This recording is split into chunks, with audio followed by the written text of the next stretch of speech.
how can you become invincible? How can you become so resilient that nothing ever breaks you? During the past few years, I've been analyzing resilience because it's something I've personally struggled with myself. I am a highly sensitive person, HSP, and this means both that I have a lot of creativity and art and empathy and connect well with people, but it also means that I'm very sensitive when I have setbacks and failures. Top of this, I have quite a strong high achiever saboteur. I did a previous episode on the 9 saboteurs, which means I become very dependent on success and outcomes and accomplishments. And when I don't get them, I really struggle with dealing with this. And this led me down the route of analyzing resilience. What really makes us resilient, invincible? How can we use these tools, techniques, strategies, mindsets to help us to bounce back every time we fall? In this episode, I'm going to break down 3 core myths when it comes to resilience, and then 4 core areas that can support you to become more resilient. And we'll break it down into what you can do beforehand, so continuously, to help you build the resilient muscle, but also what can you do during extremely challenging and stressful times to deal and to cope with that stress. Because very often when we're looking up videos or podcasts on resilience, it's because we're going through a hard time. And then how do you deal with this? So it's both beforehand, what can you do sort of continuously to help you to become more resilient, but also what can you do when a very stressful time hits?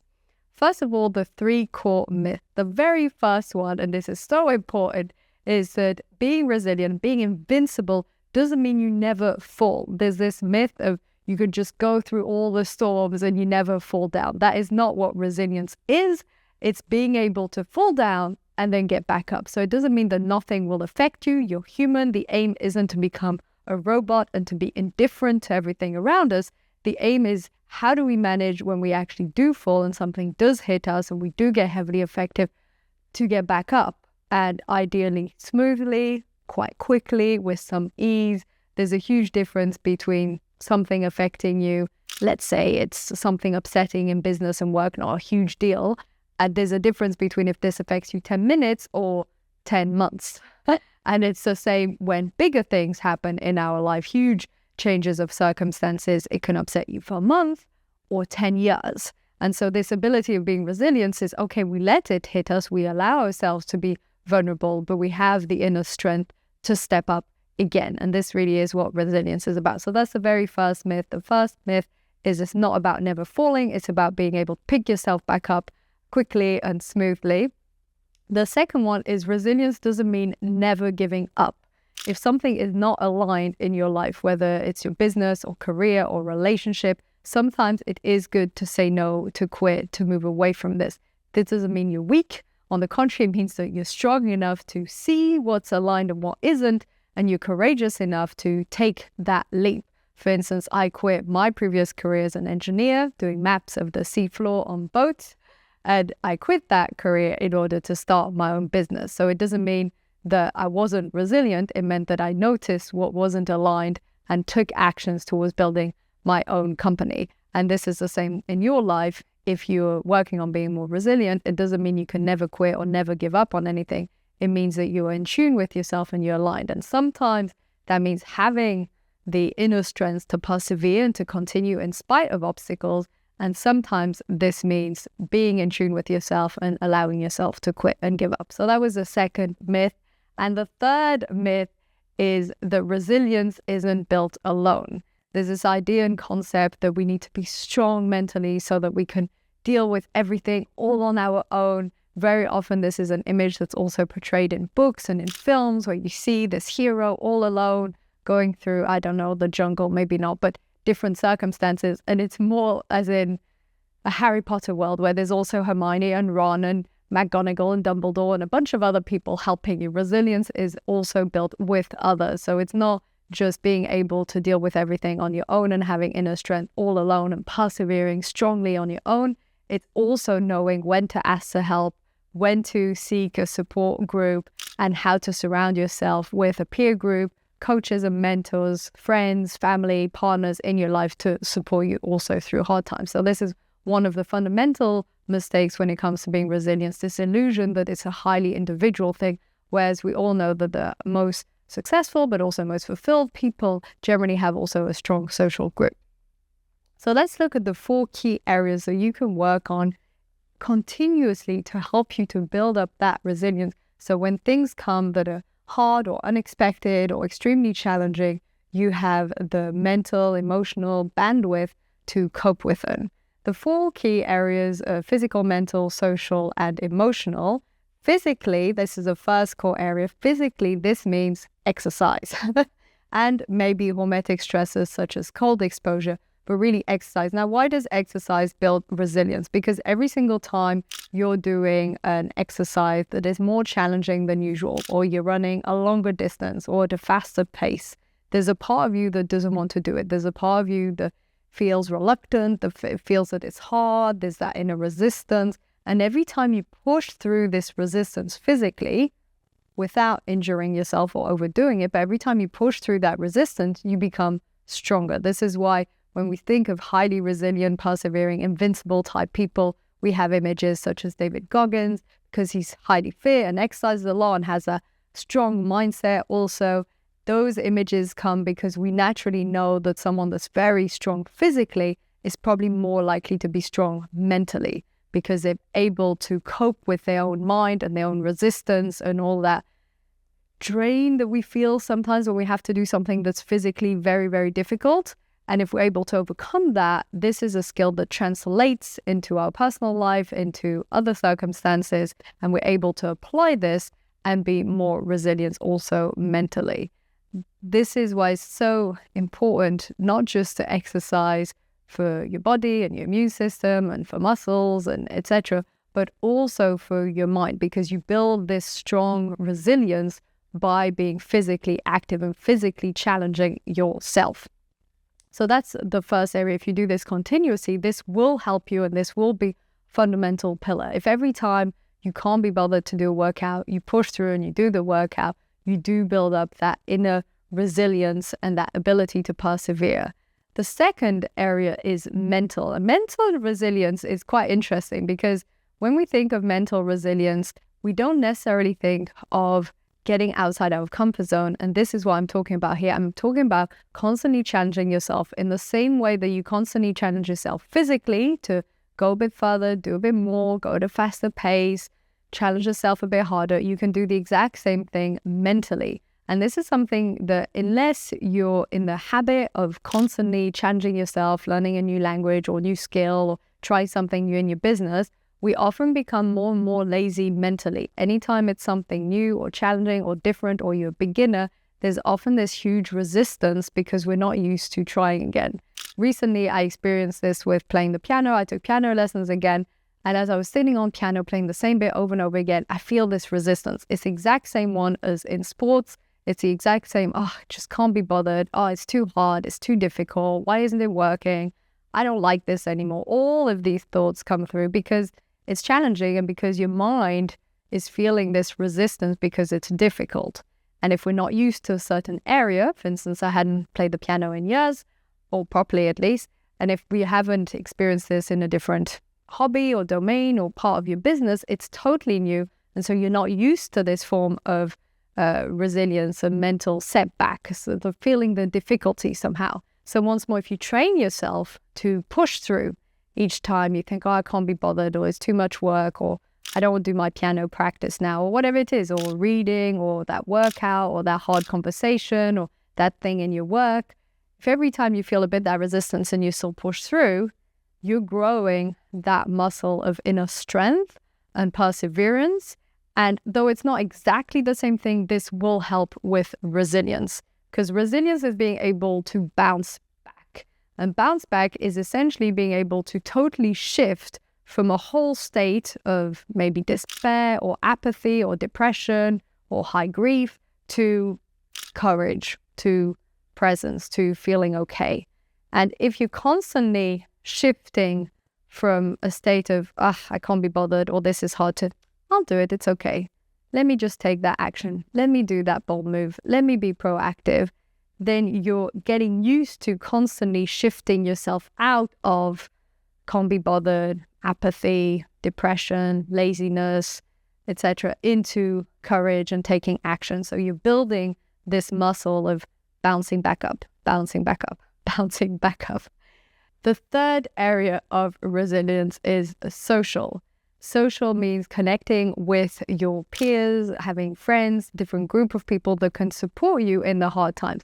But it's not just that you want their support in hard times. It's also the being well connecting, feeling a sense of belonging in your family, with your friends group, makes you feel stronger.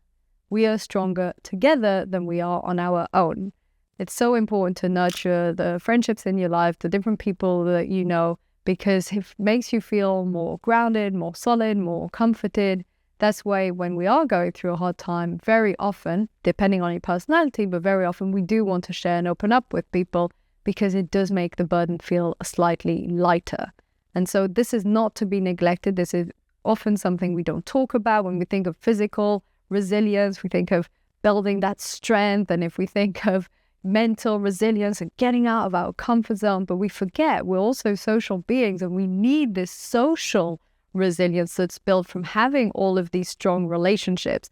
And so often, especially in this personal development world, we focus so much on the individual, which is great, self-leadership, personal development, it's all amazing, but tied with social skills, communication, leadership, having all of these strong relationships, because just being great all on your own out there, doing whatever, your piano practice or building your business or working out loads, that's fantastic, but it's not going to really help you when something really tough happens, because we need other people and we need to feel these strong bonds and belonging and connection and have these strong relationships.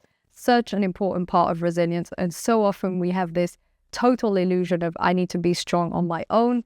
This isn't true. Please seek help. If you need help, contact either your friends or a therapist or family member.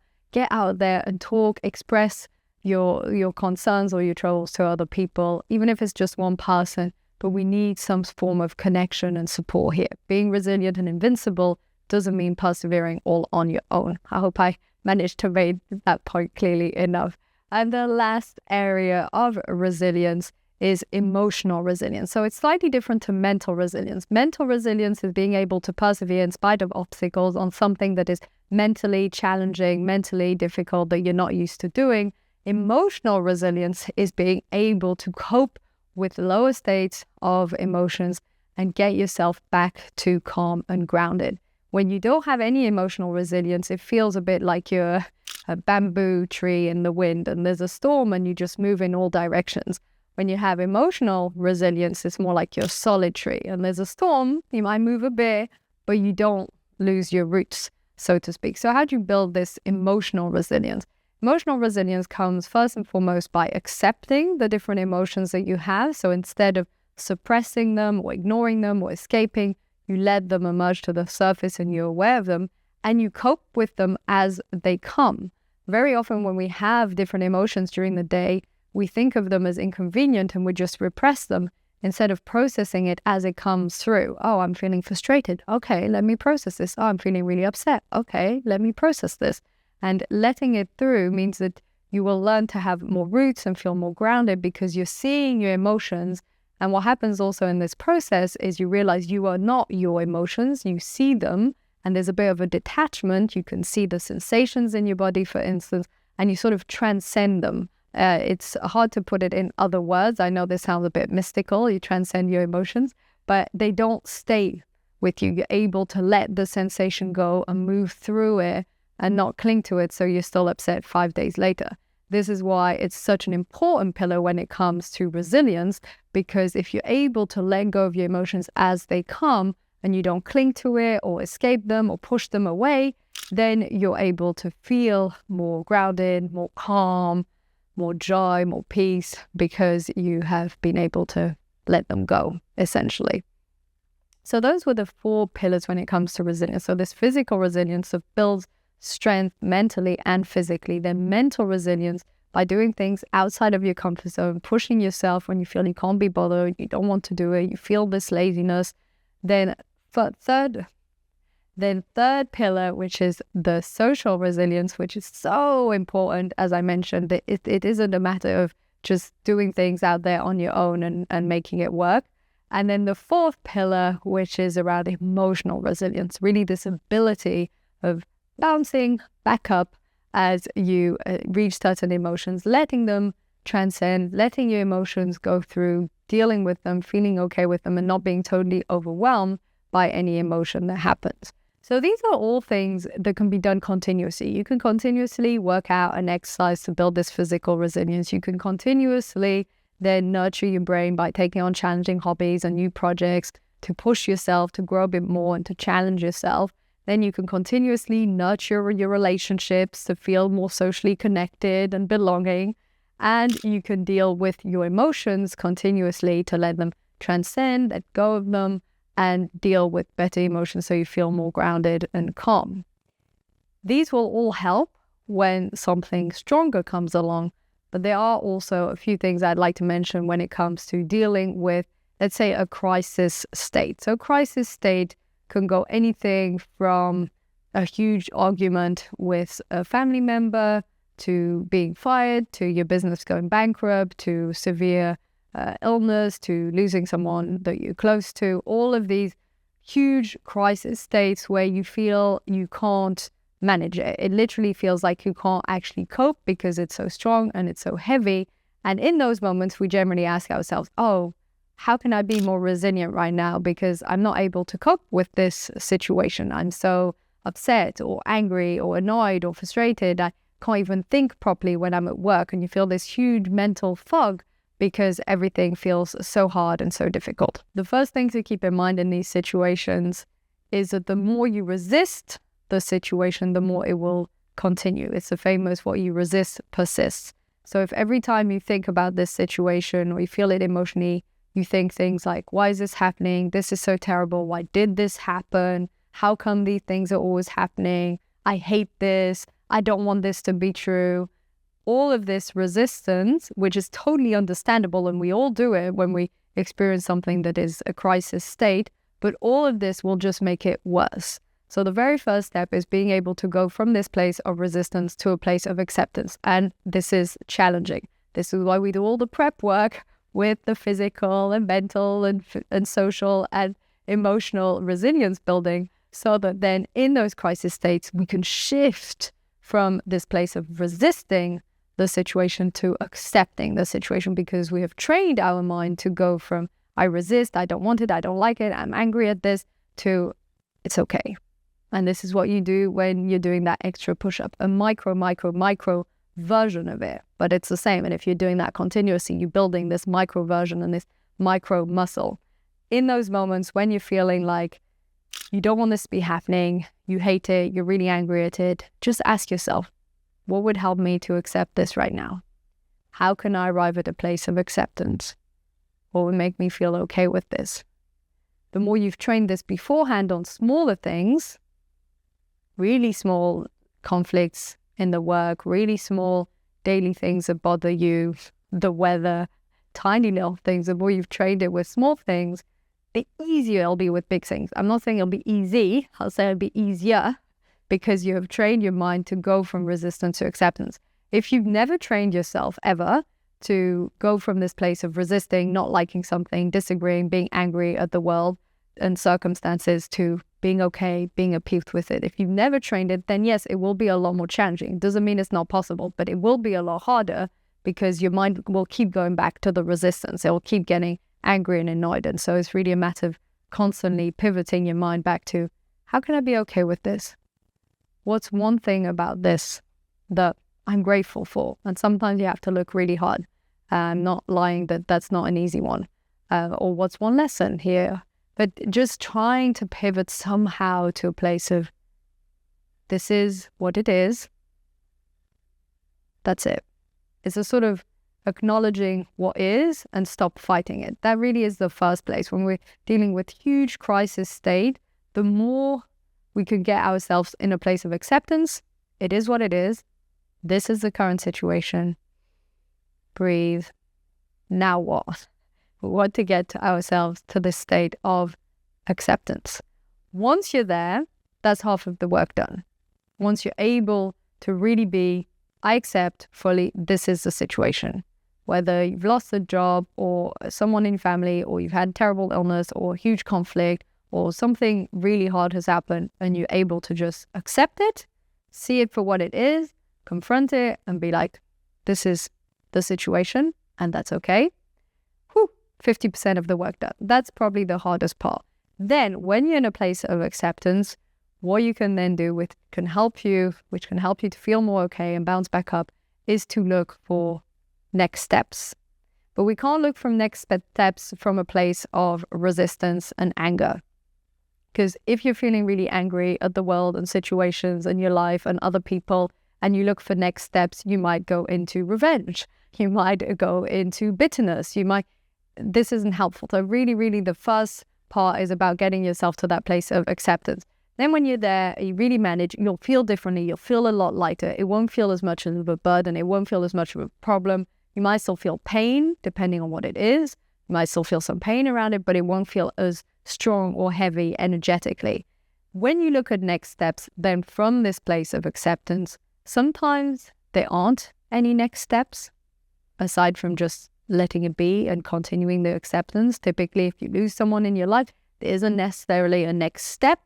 It might be reconnecting with other family members strongly. It might be certain things here and there, but it's about continuing that acceptance and continuing the letting go and the processing. But if it's something like losing your job or a company going bankrupt, then there are next steps, typically applying for a new job or maybe starting a new business. Once more, you can only do this once you're at a place of acceptance. Don't have to listen to me. You could do it when you're in a place of resistance. It just doesn't work as well, and the results you'll get won't be as nice. I've tried both. I know what it's like to take action from a place of anger and resentment and bitterness and resistance, and what it's like to take action from a place of acceptance and peace and okayness. And that's a lot more healthy and a lot more productive, and it just helps you a lot more in life. So when you're looking at your next steps from this place of acceptance, you could slowly start to think, what would be one action that I can take now that would make a big difference? Losing a job means applying for new jobs. That's kind of an obvious one. Some things are more subtle.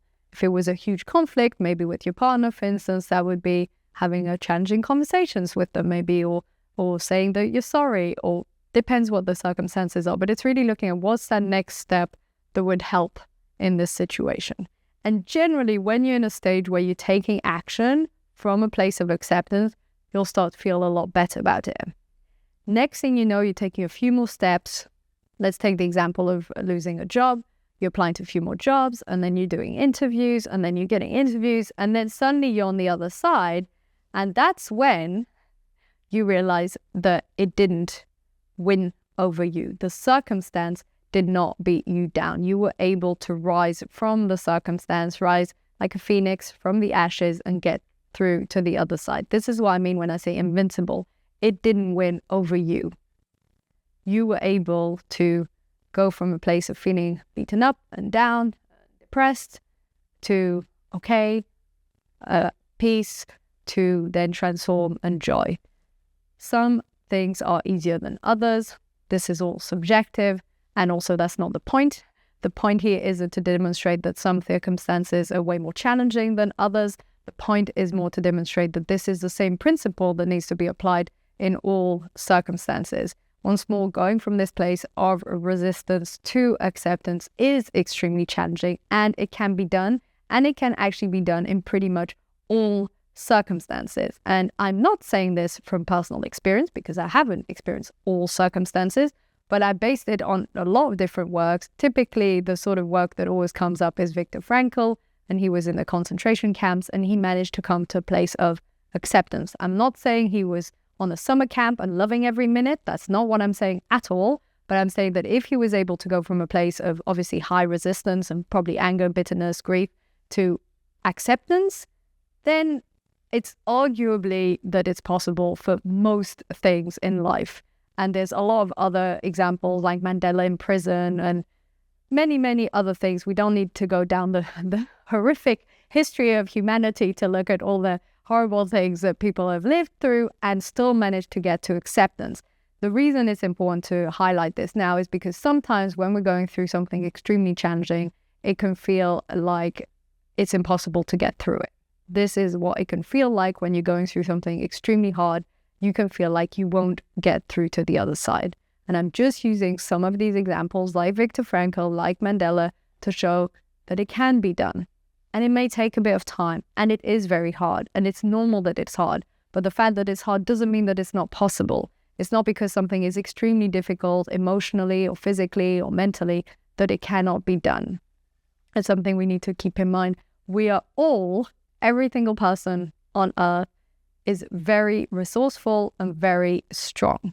The reason I know this is because we've come through about a gazillion years of evolution, and evolution has filtered out all the weaknesses, and all that's left are the strong people. This is my perspective. My perspective is we are all very strong because the weak links didn't survive all the way to 2025 or 2030 or whenever you're listening or watching this. Therefore, if we're all strong and we're all resourceful, knowing that, how can we get to a place of resistance around challenging circumstances we have in our lives to acceptance? And then how can we get, once we're at acceptance, from acceptance to being proactive and taking action? And once you're able to go from resistance to proactivity, that's the whole chain of the transformation.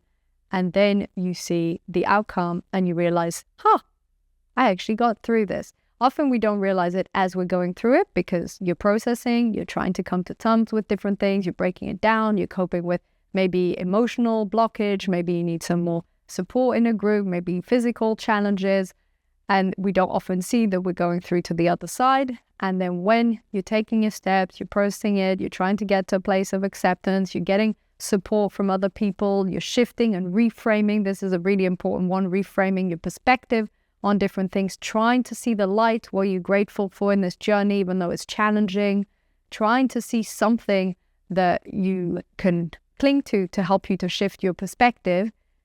This really helps. Very hard to do in very hard circumstances. Can be done. Very hard. This is probably, my key point here is, yes, it's really hard, and yes, it can still be done, even though it's very hard. And so when you're able to shift gradually, change your perspective, have that support, change how you deal with things emotionally, come to a place of acceptance, then from there, you can be proactive. And generally, once you've taken actions and then you arrive to the other side and then you feel calmer and you feel better and you feel lighter, that's when you think, I got through this. So yeah, challenging times for many people in many different roads of life. I do not pretend to be able to understand every single person, the emotional challenge in the world. I know that a lot of people are going through extremely hard times. All I'm saying is that many people have also before, and somehow they've found the light, somehow they've managed to go through it. The more you train with small things, this will really help you anticipate when something bigger happens. But if you haven't already trained with small things and you're thrown into the deep end, know that a lot of people have made it through. Find their biography, their books, their content to inspire yourself and to know that it's possible. And ask yourself, how can I accept this? How can I come to peace with this? How can I find a way to go through it, to surrender, to let go? I did a previous episode where I talked about Letting Go, which is a book by David Hawkins that helps us to process our emotions and letting go of the emotions to come to a place of greater acceptance. Once you're at acceptance, that's pretty good. You won't feel like you're totally resilient and bounce back up and invincible then, but you'll feel like, okay, it's okay. And then from acceptance, proactivity, courage. From courage, things will transform, and then you make it through to the other end. Being invincible is first and foremost not about never falling, but being able to get back up every time you fall. It's knowing that difficult things will be difficult, and it's okay that they're difficult, and it will lead to a lot of emotional difficulties and pain, and that's part of the process. And really what we want to is to get to that place of acceptance somehow. And from acceptance to courage, and then from courage up to being proactive, to creating that transformation, to taking steps, and to a place of greater peace and joy. And once you've done this 1, 2, 3, 4, 5 times with bigger crisis in your life, then you're able to do this pretty much always. And it's also choosing that you won't let anything totally beat you down. You'd be down for a week, 2 weeks, a month, even a year, it depends what it is. But you won't let anything totally beat you down forever. And that's choosing, essentially. It's choosing to be the sort of person that's able to bounce back, the sort of person that's able to persevere and push through these obstacles and finds the support that they need. If you need support, for instance, going from resistance to acceptance or from acceptance towards courage, depends where you're at, then seeking out that support, whether through formal therapy or coaches or friends or peer group. And if it's not through a social support group, though that should be really one of the fundamental aspects, then it's looking at what are some of the emotional tools you can use to help you go through it. And I'd also say that less is more. In a phase of great overwhelm or grief or difficulty or challenge, seeking out a ton of things and a ton of content just makes you feel confused and lost and more overwhelmed. Sometimes in those moments, we just need to reconnect with nature, reconnect with ourselves, meditate, take some time out, pause, breathe, see some people that you're close to. And that in and of itself can help you to push through to the other side. I hope this has been useful for you. I realize it's a really strong topic. Being invincible or highly resilient is something that takes training in the back end. And if you don't have the training, it's even harder, but can still be done. And it's an entire process. And it's not because other people have done it that we necessarily feel we can. But remember, we're all super strong. We're all highly resourceful. We come through a whole evolutionary process. We wouldn't be here if we weren't strong. On this, though, lots of courage for whatever you're going through right now. Everyone has their own challenges and struggles in life or in their business. So wishing you lots of courage, great actions. Share your wins in the comments. I would love to hear how you're progressing through your challenging times, what has helped you, and how you've come through to the other side. Thank you so much for tuning in. If you're new to the channel, I'm Katie, high performance resilience coach, speaker, and the host of this podcast, The Focus Be Show. And if you're new, please subscribe to the channel, leave 5-star on Spotify or Apple Podcasts. And thank you so much for tuning in. See you in the next episode.